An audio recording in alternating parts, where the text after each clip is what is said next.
ऐसे लेते हैं कि इंक्लाइन प्लेन है और दो ब्लॉक हैं, ये दो ब्लॉक हैं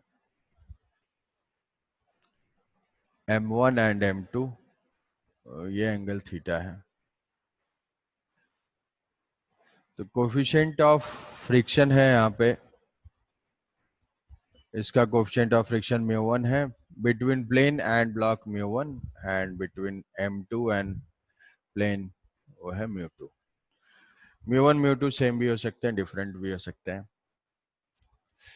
तो हमें फाइंड करना है normal reaction and acceleration, normal reaction and acceleration both the block, three different cases में। नॉर्मल रिएक्शन कहाँ पे, इनके बीच का जो reaction force and acceleration of the blocks, acceleration of blocks in three different cases. First, mu1 is equal to mu2 is equal to mu में zoom कर लेना है। Second, mu1 is less than mu2, और third है mu1 is greater than mu2। ये release किया गया है और ये एज्यूम करना है कि जो थीटा है वो एंगल ऑफ रिपोज से ज्यादा है बोथ द ब्लॉक्स के लिए। एंगल ऑफ रिपोज किसी भी कोफिशिएंट ऑफ फ्रिक्शन के लिए क्या आता है, tan theta is equal to μ1 और tan theta is equal to μ2। तो हमें ये एज्यूम करना है कि angle of friction is angle of incline plane is more than angle of repose. Repose is the minimum angle of plane which is needed to displace the block. Minimum angle उससे ज्यादा है, हमें ये consider नहीं करना है कि block rest में भी आ सकता है क्या। तो पहले पार्ट का आंसर रिएक्शन फोर्स फाइंड करना है और एक्सीलरेशन फाइंड करना है। तो जो कनेक्टेड मोशन में हमने अप्रोच लिया था, कनेक्टेड मोशन में अप्रोच, वो अप्रोच ले सकते हैं। क्या था, रिएक्शन फोर्स फाइंड करने के लिए net force divided by acceleration find करते थे। मानते थे कि ये दोनों ब्लॉक एक साथ मूव कर रहे हैं, जो भी ऑब्जेक्ट है ये एक साथ कंबाइंड मोशन में है, कंबाइंड मोशन में है, ऐसा हम एज्यूम करके एक्सीलरेशन फाइंड करते थे, फिर एक्सीलरेशन से रिएक्शन फोर्स फाइंड करते थे। अगर वो पॉजिटिव आता था तो करेक्ट है, अगर नेगेटिव आता था तो इनकरेक्ट है। जैसे मान लो इस केस में अगर हम अप्लाई करते हैं तो इस सिस्टम के ऊपर net force down the plane कितना हो जाएगा, net force down the plane हो जाएगा m1 plus m2g sin theta along the plane and frictional force relative motion के अपोजिट डायरेक्शन में, यहाँ से कंबाइंड नॉर्मल फोर्स होगा n और इधर से हो जाएगा वही total mass of the system, तो हो जाएगा m1 plus m2g cos theta. ये हो जाएगा म्यू इंटू एन, दोनों के लिए म्यू सेम है तो फ्रिक्शन जो है एक ही साथ फाइंड कर सकते हैं। Mu m1 mu into N और n हो जाएगा m1 plus m2g cos theta. तो what is the net acceleration, net acceleration हमें पता है कि फॉर्मूला अगर याद होगा डाउन द प्लेन के लिए तो ये आया था g sine theta minus mu cos theta, यही था ना। अगर एक ब्लॉक रफ प्लेन पे स्लाइड करता है डाउन द प्लेन तो ये हो जाएगा g sine theta minus mu cos theta. तो इस केस में हम देखते हैं नेट फोर्स बाय मास, तो क्या ये समझ में आ रहा है कि एक्सीलरेशन तो सेम आएगा, यही एक्सीलरेशन आएगा। Net force m1 plus m2 capital M मान लो, g sine theta minus this divided by total mass cancel out ही हो जाएगा। तो in first case acceleration of the block net force m1 plus m2g sine theta minus mu m1 plus m2g cos theta divided by total mass हो जाएगा m1 plus m2, m1 plus m2, तो same acceleration आ जाएगा g sine theta, g bracket में sine theta minus mu cos theta. अब इस a की value से हम रिएक्शन फोर्स फाइंड कर लेंगे, किसी भी दो के लिए दिखा देते हैं। मान लो कि हम m1 का फ्री बॉडी डायग्राम ड्रॉ करते हैं। सर एक्सेलरेशन पार्ट समझ में नहीं आया। Acceleration net force incline plane के लॉन्ग नेट फोर्स, तो ये frictional force up the plane है और ये जो है वो डाउन द प्लेन है ना, तो नेट फोर्स क्या हो जाएगा, this force minus this m1 plus M two G sine theta minus mu N, N क्या है m1 plus M two G cos theta, तो m1 plus m2 cancel out हो जाएगा, जी कॉमन हो गया, म्यू यहाँ पे है, तो g sine theta minus mu cos theta. जो सिंगल ब्लॉक के लिए आ रहा था सबको कंबाइंड मान लेंगे, सेम ही कोफिशिएंट ऑफ फ्रिक्शन है तो वही आ जाएगा। ठीक है।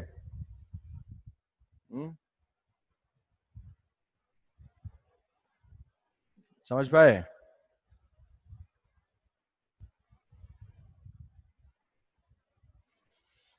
अब ये yes sir. Reaction force find करने के लिए यहाँ पे हम फोर्स अप्लाई कर देते हैं। Free body diagram of M1 देखते हैं। M1 के लिए फोर्स हो जाएगा M1G sine theta down the plane, M1G cos theta normal reaction, mu M1G cos theta frictional force होगा। तो यहाँ से क्या समझ में आ रहा है कि रिएक्शन फोर्स कितना हो जाएगा, net force R plus M1G sine theta minus M1 mu minus mu M1G cos theta is equal to mass into acceleration, acceleration इसका फाइंड किया हुआ है M1G sine theta minus mu cos theta. क्या ये equation देख के ये समझ में आ रहा है कि रिएक्शन फोर्स जीरो हो जाएगा? क्या ये समझ में आ रहा है कि रिएक्शन फोर्स जीरो हो जाएगा? रिएक्शन फोर्स जीरो हो जाएगा, ये कैंसिल आउट हो जाएगा, ये और ये, तो रिएक्शन फोर्स जीरो है।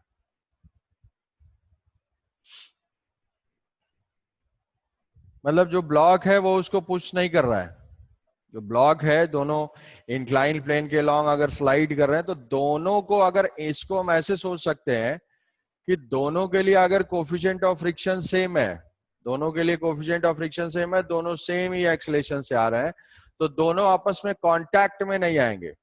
अगर मान लो बैकवर्ड वाले ब्लॉक का एक्सेलेरेशन ज्यादा होता, बैकवर्ड का एक्सेलेरेशन ज्यादा होता, फॉरवर्ड का कम होता, तो उसको पुश कर रहा होता और रिएक्शन फोर्स डेवलप होता। बट इस केस में क्या है, इस केस में दोनों का एक्सेलेरेशन सेम है। क्या एक्सेलेरेशन है दोनों का, अगर हम दोनों को इंडिपेंडेंटली कंसीडर करते, मान लेते कि दोनों अगर इंडिपेंडेंट है तो दोनों का एक्सेलेरेशन म्यू सेम है, तो दोनों का एक्सेलेरेशन सेम है इस फॉर्मूले से, डाउन द प्लेन के लिए जो फॉर्मूला बताया था a g sine theta minus mu cos theta, इससे दोनों का एक्सेलेरेशन सेम है क्योंकि दोनों के लिए म्यू सेम है। तो जब दोनों सेम एक्सेलेरेशन से जा रहे हैं तो ना कोई जल्दी जाना चाहता है ना कोई लेट जाना चाहता है, तो आपस में पुशिंग नहीं होगी, दोनों जस्ट साथ साथ जाएंगे। आई बात समझ में? तो अगर ऐसा समझ गए तो क्या ये समझ सकते हो कि किसी और केस में भी इन दोनों में से किसी एक और केस में रिएक्शन फोर्स जीरो होगा? किस केस में ऐसा होगा? और एक केस में नॉट इक्वल टू जीरो होगा, कौन सा होगा? तुम्हें इसे सोच के बताना है इस इक्वेशन से।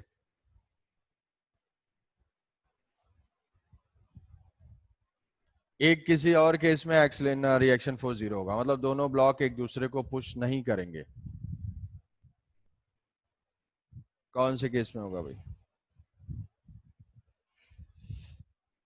यहां से ये बताया था कि जिसके लिए सरफेस ज्यादा रफ होगा, मतलब म्यू की वैल्यू जितनी ज्यादा होगी एक्सेलेरेशन उतना ही कम होगा, वो इंक्लाइन प्लेन, वो ब्लॉक स्लो स्लो स्लाइड करेगा डाउन द प्लेन। तो अगर हम देखते हैं कि मान लो म्यू1 की वैल्यू कम है और म्यू2 की वैल्यू ज्यादा है, तो A1 की वैल्यू कम होगी। इफ म्यू1 इज लेस देन म्यू2, ये जो है बहुत ही कम है, मतलब M1 के लिए ये प्लेन ज्यादा स्मूथ है और M2 के लिए ये प्लेन ज्यादा रफ है क्योंकि कोफिशिएंट ऑफ फ्रिक्शन ज्यादा है। तो जब इसके लिए स्मूथ है इसके लिए रफ है तो इसका एक्सेलरेशन A1 का ज्यादा होगा, A2 का कम होगा। A1 आगे है, A2 पीछे है, और A1 को जल्दी है क्योंकि उसका एक्सेलरेशन ज्यादा है, तो वो आगे निकल जाएगा और दोनों ब्लॉक कभी भी कांटेक्ट में नहीं आएंगे। तो दोनों बिना कांटेक्ट के मूव करेंगे तो दोनों के एक्सेलरेशन डिफरेंट डिफरेंट होंगे। ये कैसे समझ में आ रहा है? कि इसका आंसर हम ऐसे कैलकुलेट कर सकते हैं, ठीक है, ऐसे कैलकुलेट कर सकते हैं कि एक्सेलेरेशन, एक कॉमन एक्सेलेरेशन फाइंड कर लेंगे, कॉमन एक्सेलेरेशन फाइंड करने के बाद रिएक्शन फोर्स दिखाएंगे और रिएक्शन फोर्स कैलकुलेट करेंगे, पॉजिटिव आया तो ठीक, नेगेटिव आया तो जीरो। इतना बताया था लॉज ऑफ मोशन में। तो सेम चीज यहाँ पे भी अप्लाई कर सकते हैं। बट अगर ये दो ब्लॉक हैं तो एक हम पर्सपेक्टिव डेवलप कर सकते हैं समझने के लिए कि भाई दो ब्लॉक हैं और दोनों के कोफिशिएंट ऑफ फ्रिक्शन हमें नोन है, तो ये चीज एनालाइज कर लेते हैं कि जिसके लिए कोफिशिएंट ऑफ फ्रिक्शन ज्यादा है, मतलब जिस ब्लॉक के लिए को सरफेस ज्यादा रफ है, जिसके लिए सरफेस ज्यादा रफ है, जिसके लिए स्मूथ है वो अगर प्लेन पे आएगा तुरंत स्लाइड कर जाएगा, जिसके लिए रफ है वो स्लोली स्लोली स्लाइड करेगा। तो देखोगे μ2 ज्यादा है तो जो पीछे वाला ब्लॉक है वो स्लो आएगा, आगे वाले ब्लॉक का एक्सलेशन ज्यादा है तो वो जल्दी से नीचे स्लाइड कर जाएगा, दोनों के बीच में कोई भी कॉन्टैक्ट नहीं होगा। तो क्या डायरेक्टली इसका आंसर हम लोग लिख सकते हैं बी पार्ट का, कि जो बी पार्ट है उस बी का पार्ट का एक्सेलरेशन हो जाएगा बी पार्ट हमारा μ1 is less than μ2, μ1 is less than μ2, तो यहां से आ जाएगा A1 is more then A2। तो A1 कितना हो जाएगा, A1 दोनों इंडिपेंडेंट होंगे तो A1 की वैल्यू सीधे लिख लेंगे μ1 g into sine theta minus μ1 cos theta, और A2 पीछे पीछे आ रहा होगा उसका म्यू ज्यादा है तो sine theta minus μ2 cos theta. यहाँ दोनों डिफरेंट हैं और ये जल्दी चल रहा है ये स्लो चल रहा है, स्लो चल रहा है तो इसका रिएक्शन फोर्स जीरो होगा, तो यहाँ पे हम कांटेक्ट में होंगे ही नहीं, रिएक्शन फोर्स जीरो लिख लेंगे। आई बात समझ में? C part, μ1 is greater than μ2, मतलब A1 is less then A2, पीछे वाले को जल्दी है और आगे वाला स्लो है, तो अभी अभी नहीं, पीछे वाला जो है उसको जंप करके चला जाएगा, उसको क्या करना पड़ेगा, इसको पुश करना पड़ेगा। ये जो है इसका एक्सेलेरेशन कम है A1, तो ये दोनों इसका एक्सेलेरेशन कम है, ये M1 है ये M2 है, तो अभी जो है इसको ये पुश करेगा तो इसका एक कॉमन एक्सेलेरेशन होगा A, और वो कॉमन एक्सेलेरेशन हम फाइंड कर सकते हैं और वहां से रिएक्शन फोर्स भी फाइंड कर सकते हैं। तो क्या होगा भाई एक्सेलेरेशन का इक्वेशन डाउन द प्लेन, अगर हम सबको रिजॉल्व करते हैं M1 ब्लॉक के लिए कंबाइंड सिस्टम ले लेते हैं। ये बात समझ पा रहे हो कि M1 μ1 इज मोर, तो M1 is slow, M2 is fast, M2 fast है तो आगे इससे टकराएगा और दोनों साथ साथ एक कॉमन एक्सेलेरेशन से चलेंगे और कुछ ना कुछ रिएक्शन फोर्स डेवलप होगा, तो जो reaction force between the block है वो नॉट इक्वल टू जीरो होगा। अब नॉट इक्वल टू जीरो होगा तो हम इसको क्या करते हैं कि कॉमन एक्सेलेरेशन फाइंड कर लेते हैं, डाउन द प्लेन कितना फोर्स हो जाएगा M1 g sine theta, M1 g sine theta plus M2 g sine theta, ऊपर फ्रिक्शनल फोर्स होगा, कौन सा फ्रिक्शन होगा, स्टैटिक या काइनेटिक, कौन सा फ्रिक्शन होगा, स्टैटिक या काइनेटिक, तो ये जो हो जाएगा काइनेटिक, तो यहाँ से हो जाएगा F1 प्लस F2 और यहाँ से mg और नॉर्मल रिएक्शन है। तो एक्सेलेरेशन फाइंड करने के लिए net force is equal to M1 plus M2 g sine theta minus F1, तो ये हो जाएगा μ1 g cos theta minus μ2 g cos theta, यहाँ से μ1 M1 और यहाँ पे हो जाएगा into M2 divided by total mass M1 plus M2। तो ये जो है छोटा सा इक्वेशन मिलेगा जिसको देख के तुम घबराओ मत, ऐसे ही लिख के हम लोग छोड़ देंगे, न्यूमेरिकल वैल्यूज होगी तो कैलकुलेट कर पाएंगे।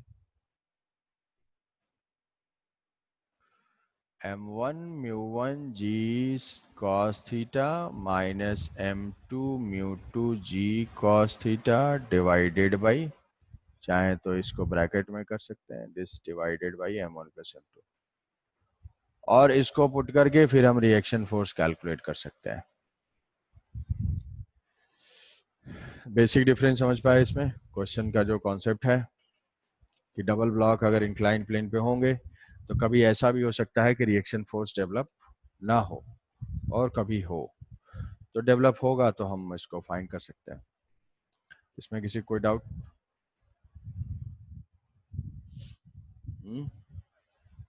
नहीं?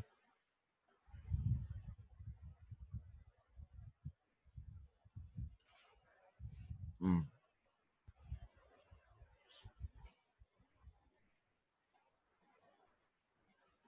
ठीक है। अब इस क्वेश्चन का आंसर दोगे। एक ब्लॉक है हॉरिजॉन्टल सरफेस पे, 1 kg का है ये,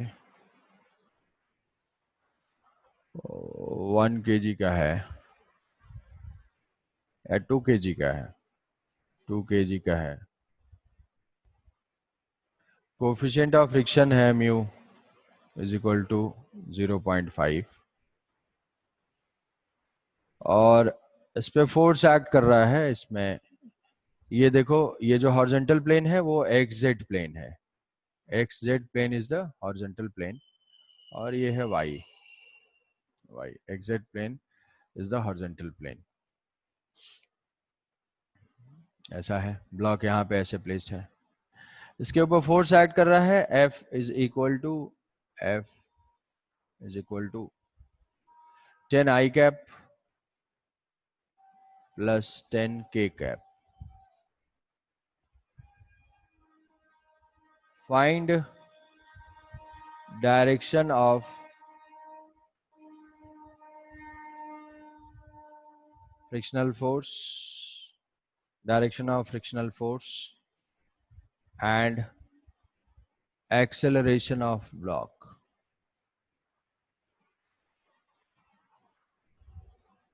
Acceleration of block.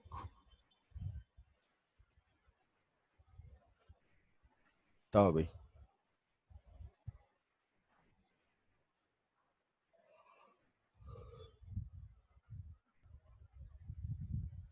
कितना होगा?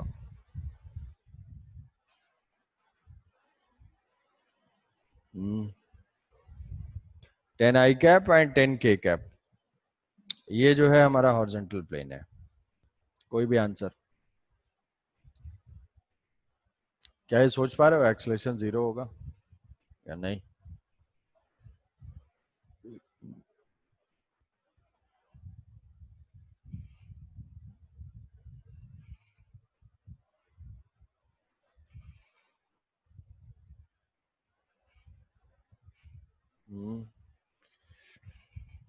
तो रश्मि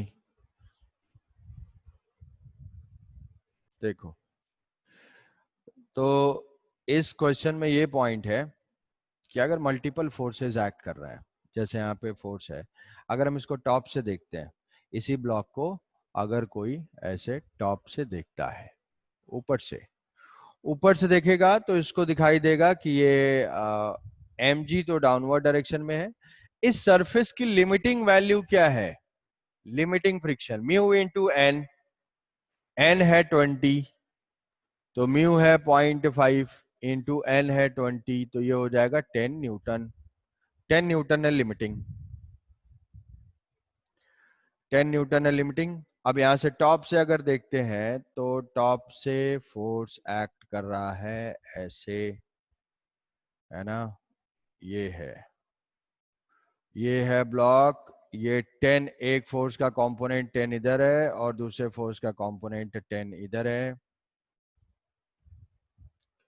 नेट फोर्स है इसके ऊपर एक्ट कर रहा है किस डायरेक्शन में? तो ऐसा नहीं है कि फ्रिक्शन इसका भी अपोज कर पाएगा तो 10 यहां से लग जाएगा और फिर फ्रिक्शन इसका भी अपोज करेगा तो 10 यहां से लग जाएगा, लिमिटिंग वैल्यू तो 10 है ही, तो रिजल्टेंट फ्रिक्शनल फोर्स 10√2 हो जाएगा। नहीं, हमेशा सबसे पहले हमें नेट फोर्स चेक करना है। नेट फोर्स चेक करने के बाद नेट फोर्स जिस डायरेक्शन में है, ऐसा नहीं है कि ये अगर ब्लॉक है तो किसी भी ब्लॉक और सरफेस के बीच का जो लिमिटिंग फ्रिक्शन है वो फिक्स होगा।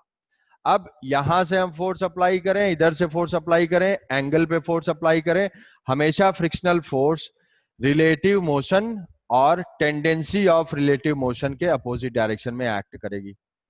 यहां पे फोर्स एक्ट कर रहा है, ऑलरेडी कोई वेलोसिटी नहीं है, तो यहां पे क्या होगा, टेंडेंसी ऑफ रिलेटिव मोशन है।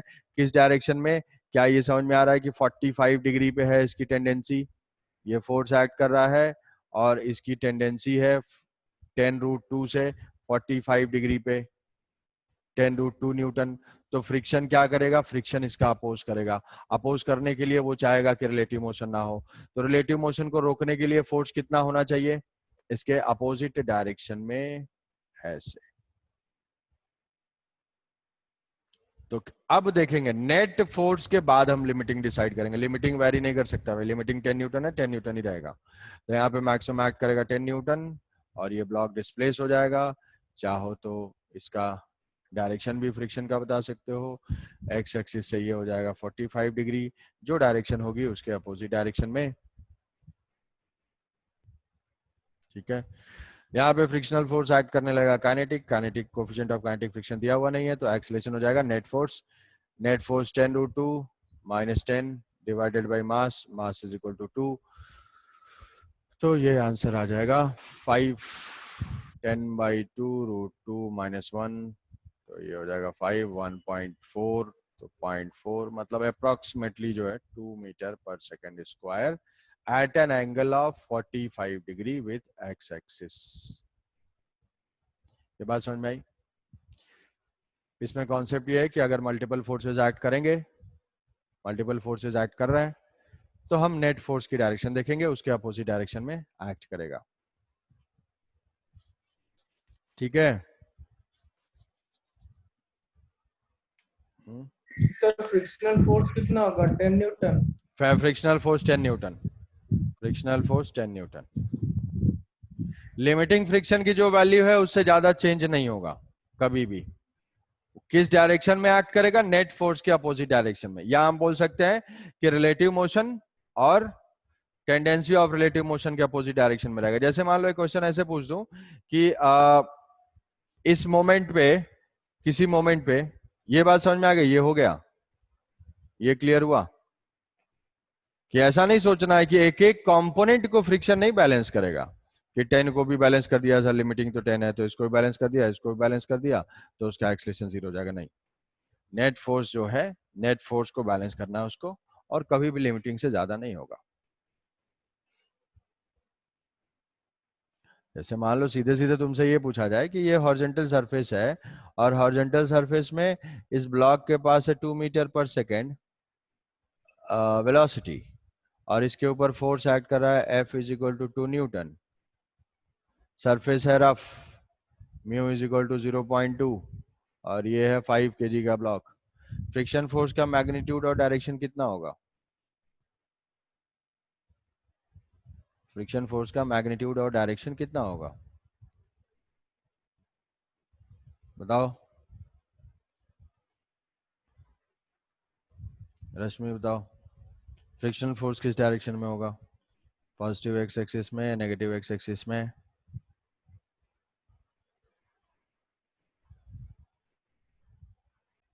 एक्चुअल में जिस डायरेक्शन में ब्लॉक मूव कर रहा है, रिलेटिव मोशन और टेंडेंसी ऑफ रिलेटिव मोशन। तो टेंडेंसी ऑफ रिलेटिव मोशन तो जब वो रेस्ट में होगा तभी होगा, या तो मूविंग कंडीशन में है, मूविंग कंडीशन में जिधर वेलोसिटी है उसके अपोजिट डायरेक्शन में है, तो वेलोसिटी के अपोजिट डायरेक्शन में फ्रिक्शन फोर्स कौन सा, काइनेटिक, 50 इंटू 0.2, तो ये हो जाएगा 10 न्यूटन का फोर्स एक्ट कर रहा है, 10 न्यूटन का फोर्स एक्ट कर रहा है, तो फ्रिक्शन वेलोसिटी के अपोजिट डायरेक्शन में एक्ट करेगा, और ये हो जाएगा काइनेटिक फ्रिक्शन। अगर ये ब्लॉक रेस्ट में होता, 2 न्यूटन एक्ट कर रहा होता, उस केस में ये मूविंग नहीं है, ये रेस्ट में है, इसकी टेंडेंसी है मूव करने की इधर, बट फ्रिक्शन एक्ट कर जाएगा इसके अपोजिट, उस टेंडेंसी को रोक देगा, और उतना ही होगा जितने की रिक्वायरमेंट है 2 न्यूटन की। समझ पा रहे हो दोनों में डिफरेंस, कि किसी भी सरफेस पे फ्रिक्शनल फोर्स एक्ट करेगा टेंडेंसी और रिलेटिव मोशन की, टेंडेंसी रिलेटिव मोशन के अपोजिट डायरेक्शन में। Friction force always opposes the relative motion और टेंडेंसी ऑफ रिलेटिव मोशन, जिसको हम बोलते हैं इंपेंडिंग मोशन। क्यों रश्मि, ये मुझे लग रहा है क्या फोन रख के, ठीक है।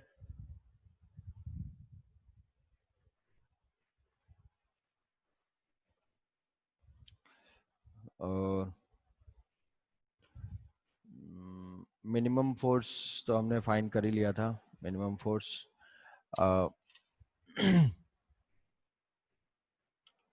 जैसे इसमें हमें फाइंड करना है, तुम्हें थोड़ा सा बस फ्रिक्शन में थोड़ा सा जजमेंट डेवलप करना है अभी कुछ। ये पॉइंट, ये दो कॉन्सेप्चुअल पॉइंट बहुत ही इंपॉर्टेंट थे। कहीं पे भी हमें वेलोसिटी अगर वो मूविंग है तो फ्रिक्शन उसके अपोजिट है, और दूसरा फ्रिक्शन फोर्स की मैक्सिमम वैल्यू ऐसे नहीं देखना है, इंडिविजुअल कंपोनेंट को बैलेंस नहीं करता है, इंडिविजुअल कंपोनेंट को बैलेंस नहीं करता है, वो नेट फोर्स को बैलेंस करता है। ये नहीं कि 10-10 बैलेंस कर लिया, नेट फ्रिक्शनल फोर्स 10√2 हो गया, नहीं, वो मैक्सिमम तो 10 ही रहेगा, बस वो डायरेक्शन चेंज कर सकता है। अब यहाँ से अगर हम ये ले लेते हैं कि ये हमारा है 37 है और यहाँ पे एक ब्लॉक प्लेस्ड है, हमें हॉरिजॉन्टल फोर्स बताना है। Horizontal force needed, horizontal force needed, मान लेते हैं 10 ले लेते हैं इसको, 10 kg। हॉरिजॉन्टल फोर्स नीडेड, नहीं sorry, parallel force, parallel to incline force, force needed to displace this block, just displace this block up the plane and down the plane, minimum force।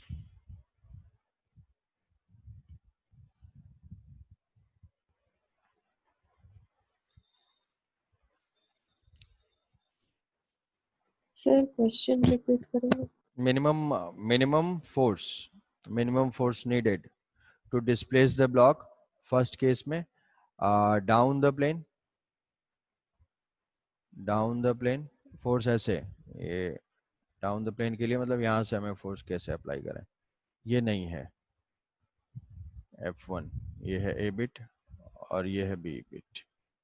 Minimum force needed to displace the block down the plane and up the plane.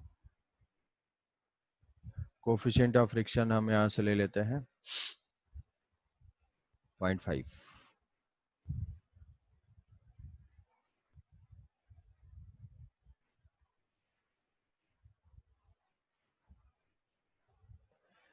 कि अगर यही block इस plane पे placed है तो हमें down the plane क्या कोई फोर्स अप्लाई करना पड़ेगा इस ब्लॉक को मूव करने के लिए,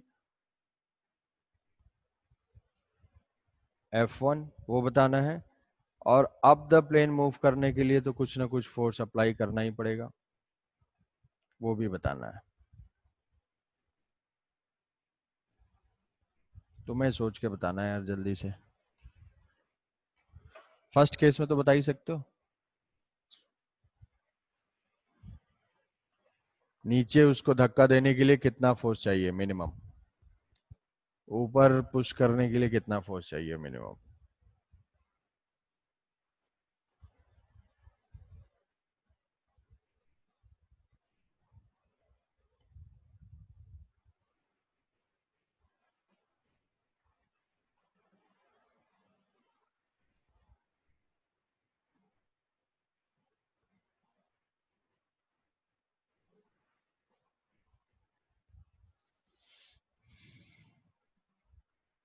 टेन 10 cos 100 cos 37.8 80। 20 में तो चाहिए।